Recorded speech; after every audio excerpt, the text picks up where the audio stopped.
بد مذہبوں کی محافل و مجالس میں بیٹھ کر ان کی معیت کی بدولت دل کی زمین بانجھ پڑ جاتی ہے۔ صحبت بد کی نحوست سے حقیقت و حقانیت کی فصل نہیں اگتی۔ بنجر و ویران دل پر کبھی پردہ حقیقت منکشف نہیں ہوتا کہ اجل آ پہنچتی ہے۔ دعوت اسلامی کے مشک بار مدنی ماحول نے بد مذہبیت کی تاریکیوں میں روشن منارے کا کام کیا کہ بھٹکے ہوں کو راہ مل گئی، حلاوت ایمان سے محروموں کو لذت ایمان نصیب ہو گئی۔ دعوت اسلامی کے ماحول میں آنے سے پہلے میرا ایسے لوگوں کے ساتھ تعلق تھا، پیارے آقا صلی اللہ تعالیٰ علیہ وسلم، انبیاء علیہ السلام اور یہ اولیاء اعظام کے بارے میں جو ان کے عقائد، وہ کچھ اس طرح کے کہ ان کا ادب احترام بس ایک بڑے بھائی کی طرح ہوتا ہے، معاذ اللہ یہ سن نہیں سکتے اور یہ زندہ نہیں ہوتے، بس اس طرح کے عقائد تھے۔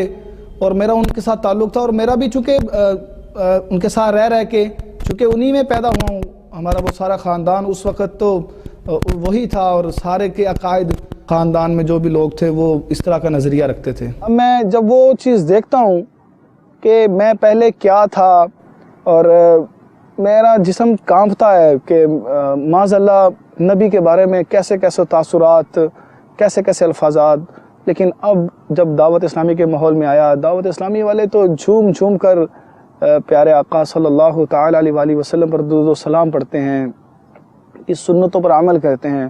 جب میں ماضی کی طرف اپنا دھیان کرتا ہوں تو میرا جسم کانپ اٹھتا ہے۔ میں اتنا بدنام ہو گیا تھا اسکول میں کہ جب بھی کسی بچے کا کوئی چیز گم ہوتی یا کسی کا سر پھٹتا تو ہمارے جو پرنسپل صاحب تھے وہ آفس میں بیٹھ کے کہہ دیتے تھے کہ یار یہ عثمان کا کام ہے، یہ اس کا سر عثمان نے پھاڑا ہوگا، یہ اس کا بیگ عثمان نے اٹھایا ہوگا۔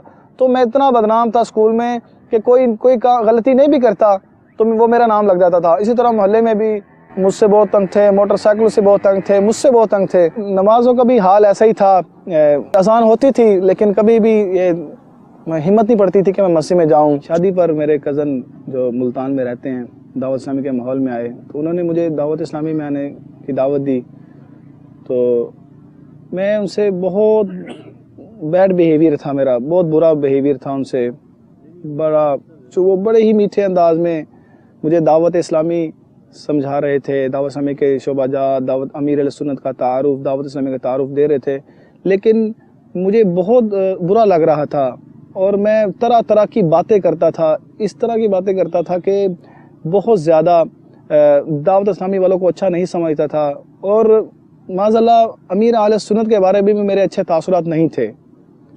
میں طرح طرح کی باتیں کرتا تھا اور دعوت اسلامی کے بارے میں میں کہتا تھا یہ ان کو کچھ علم نہیں ہے، تو وہ اس طرح میں بہت بری بری باتیں کرتا تھا۔ لیکن مجال ہے کہ اگر دعوت اسلامی والوں کے زبان پر کوئی اس طرح کا بات آئے یا الفاظ آئیں اور میں جذباتی ہو جایا کرتا تھا کہ آپ لوگوں کو علم نہیں ہے، آپ بس ایک ہی کتاب اٹھائے پھرتے ہو، آپ کے پاس کوئی حدیث کی کتاب نہیں ہے، آپ قرآن نہیں پڑھتے، آپ بس یہ قصے کہانیاں سناتے ہو، اس طرح کی میں باتیں بہت کیا کرتا تھا، بہت برا سمجھتا تھا ان کو۔ لیکن وہ جو ہے میرا کزن جو تھا، میری پھپھو کا بیٹا، مجھے انفرادی کوشش کرتا رہا، بالآخر اس نے مجھے اس بات پر قائل کر لیا کہ آپ دعوت اسلامی کو ایک مرتبہ دیکھو تو صحیح۔ گھر والوں کو شاید پتہ نہیں تھا کہ میں کہاں جا رہا ہوں، تو پھر چونکہ مجھے پیچھے سے بھی ڈر تھا کہ میں مرید ہو جاؤں گا تو میرے گھر میں کیا بنے گا، میرے گھر والے پتہ نہیں چھوڑیں گے کیا کریں گے۔ ہم باب المدینہ کراچی گئے، وہاں پہ میں نے امیر علیہ سنت کی زیارت کی، دعوت اسلامی کو دیکھا، لیکن میرے دل میں محبت نہیں تھی، اس لیے میں ہر اس نگاہ سے دیکھتا تھا دعوت اسلامی کو اور امیر اہل سنت کو، یعنی کوئی نہ کوئی میں نیگیٹو ہی بات ڈھونڈتا تھا، لیکن بس میری تقدیر بدلنی تھی، مجھ پر نظر ہونی تھی، بس امیر اہل سنت دامت برکاتہم عالیہ کی بس ایسی نظر پڑی، میں نے وہاں ایک ایسی کرامت دیکھی حضرت صاحب کی، وہ ایسا ماحول دیکھا دعوت اسلامی کا جس نے مجھے تھوڑا مجبور کیا۔ میں پہلی مرتبہ باب المدینہ کراچی پہنچا تو دوسرے ہی دن اعلان ہوا کہ جو پنجاب سے آئے ان کی ملاقات ہوگی۔ تو جب میں وہاں پہنچا، محراب کی پچھلی طرف بہت کم لوگ تھے اس وقت، لوگ لائنوں میں لگے ہوئے تھے، میں چونکہ لائن میں نہیں لگا، میرا اس وقت میں مطمئن ہی نہیں تھا، تو میں بڑا عجیب فیل کر رہا تھا کہ یہ کیا لوگ کر رہے ہیں. لوگ ہاتھ چوم رہے تھے اور اس طرح کے معاملات تھے. تو لوگ ملاقات کرتے اور سامنے بیٹھ جاتے. تو میں جب میں نے دیکھا میں بھی بیٹھ گیا. میں نے کہا, سب نے کہا جو ہم سب گئے تھے قافلے والے, میرے کزن نے بھی کہا کہ آپ بھی آ جاؤ لائن میں لگ جاؤ. میں نے کہا نہیں, میں ابھی نہیں. چونکہ جب میں یہاں سے چلا تھا تو اس نے مجھے کہا تھا مرید ہونے کا, لیکن میں نے کہا میں ابھی مرید نہیں ہوں گا جب تک میں کچھ دیکھوں گا نہیں. میں پہلے سارا کچھ جانچ پڑتال کروں گا تو پھر ہی میں مرید ہوں گا. تو جب وہاں ملاقات ہو رہی تھی تو میں بیٹھ گیا سامنے, میں نے ملاقات نہیں کی. تو ملاقات کے دوران ہی ایک شخص امیر اہل سنت کے پاس آتا ہے اور جیسے اسلام لیا اور نیچے گر گیا اور رونے لگ گیا. اور بس چونکہ امیر اہل سنت اس وقت کچھ نہیں بول رہے تھے, صرف آپ کے منہ سے اگر کوئی لفظ نکلتا تھا تو وہ تھا مدینہ. تو امیر اہل سنت نے کہا مدینہ, ایسے اشارہ کیا کہ معاملہ ہے کیا, بولو. تو اس شخص کے پیچھے ہی اس کا بیٹا کھڑا ہوا تھا. اس نے کہا کہ یہ میرا بیٹا ہے, 1.5 سال ہو گیا یہ خاموش ہے, بولتا نہیں ہے, بول نہیں رہا. ڈاکٹر کو چیک کروایا, ڈاکٹر نے کہا یہ نہیں بول پائے گا. پتہ نہیں کیا معاملہ تھا, فالج تھا یا کوئی اس طرح کی کوئی بیماری تھی. تو جب وہ امیر سنت نے اشارہ جیسے اس کو اپنے پاس بلایا, امیر سنت نے اس کو کہا, دم کیا, کہا کہو اللہ. اس نے نہیں بولا, بول نہیں پایا وہ. پھر دوبارہ امیر اہل سنت نے کہا کہو اللہ. اس نے کوشش کی لیکن نہیں بول پایا. اب میں دل میں یہ سوچ رہا تھا کہ اب یہ کس طرح بولے گا. ڈاکٹر نے جواب دے دیا ہے, ڈاکٹر نے کہا نہیں بول سکتا یہ. اب یہ کیا معاملہ, میں بڑا کنفیوژن تھی میرے ذہن میں اور میں دیکھ رہا تھا. میں کہا چلو دیکھتے ہیں کیا معاملہ ہے. اور جب میں نے دیکھا امیر اہل سنت جیسے جلال میں آ جاتا ہے ایک بندہ, آپ کھڑے ہوئے, آپ نے اس بچہ جو تھا, وہ لڑکا تھا, وہ اس کے دونوں کندھوں پہ اس طرح ہاتھ سے پکڑا زور سے اور ایسے زور سے جھنجھوڑا اور کہا کہو یا رسول اللہ. اب جب امیر سنت یہ کہا, اس شخص نے اتنی زور سے کہا یا رسول اللہ, تو ایک دم میرا جو دماغ تھا وہ معاف ہو گیا, میں سکتے میں آ گیا. میں نے کافی دیر تک میں سوچتا رہا یہ کیا ہو گیا. میں سوچتا رہا. اب وہ شخص تھا جو اس کا والد تھا, وہ پھر امیر سنت سے ملتا ہے, رونا شروع ہو جاتا ہے کہ شکریہ ادا کر رہا تھا اور وہ یہی کہہ رہا تھا کہ آپ کا بہت شکریہ اور دعائیں دے رہا تھا. اب اس نے کہا چونکہ یہ میرا بیٹا حفظ کرتا تھا تو حفظ کے دوران ہی کچھ پارے ہوئے تھے حفظ, اور اس کی زبان پہ یہ مسئلہ بن گیا. اب اس نے کہا یہ یہیں رہے گا, فیضان مدینہ میں پڑھے گا. اب یہ اس کو اپنے پاس رکھ لو, اپنے قدموں میں رکھ لو, اس کو قبول کر لو. اب جب یہ معاملہ سارا دیکھا, جب میں نے یہ معاملہ دیکھا تو میں تو حیران ہو گیا. میں نے کہا یار یہ واقعی اللہ کا ولی ہے.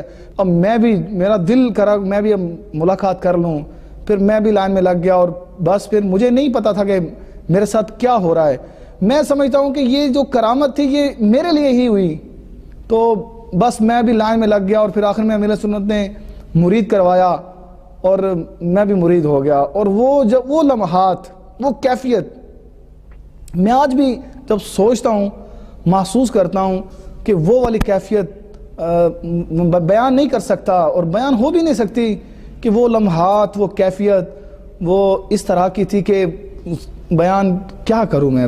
جب مرید ہوا پھر آہستہ آہستہ, جب میرے گھر والوں کو نہیں پتا تھا, جب میرے گھر والوں کو پتا چلا کہ یہ مرید ہو گیا, مسائل بنے, چونکہ پھر آہستہ آہستہ ان کو پتا چل گیا کہ یہ اب اس طرف چلا گیا ہے. مجھ پہ پھر پریشانیاں بھی آئیں, گھر والوں نے روکا ٹوکا مارا پیٹا جو بھی کیا, لیکن میں بس لگا رہا. میرا نام انتظار حسین عثمان کا والد ہوں جی. ہم سب لیاز صاحب قادری صاحب کے مرید ہو گئے.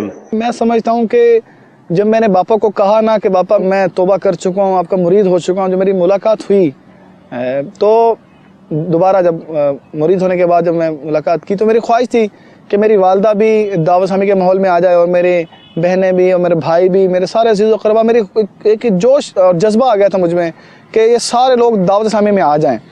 تو جب میرے باپا سے ملاقات ہوئی تو میرے باپا کو بہت رویا میں، باپا نے پیار دیا، بہت شفقت دی۔ تو جب باپا نے کہا کہ انشاءاللہ بس سب ٹھیک ہو جائے گا، جب باپا نے کہا ٹھیک ہو جائے گا، مجھے یہ یقین ہو گیا کہ انشاءاللہ ضرور ٹھیک ہوگا۔ میری والدہ نے مجھے منع کیا کہ آپ ہفتہ وار اجتماع پہ نہیں جاؤ۔ میں سوچتا تھا کب یہ میرے ساتھ ملیں گے۔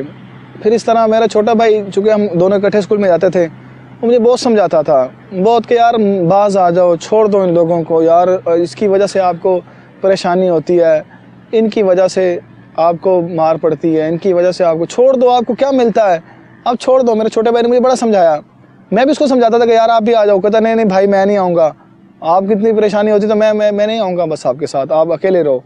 بس اس طرح میں بھی لگا رہا، وہ بھی لگا رہا، بالآخر میں ہفتہ وار اجتماع میں جانے میں کامیاب ہو گیا۔ جب میں پہلی مرتبہ ہفتہ وار اجتماع میں گیا مرکز الاولیاء میں، جب وہاں بیان ہوا، ذکر ہوا، دعا ہوئی، وہ یادگار لمحے مجھے آج بھی یاد آتے ہیں۔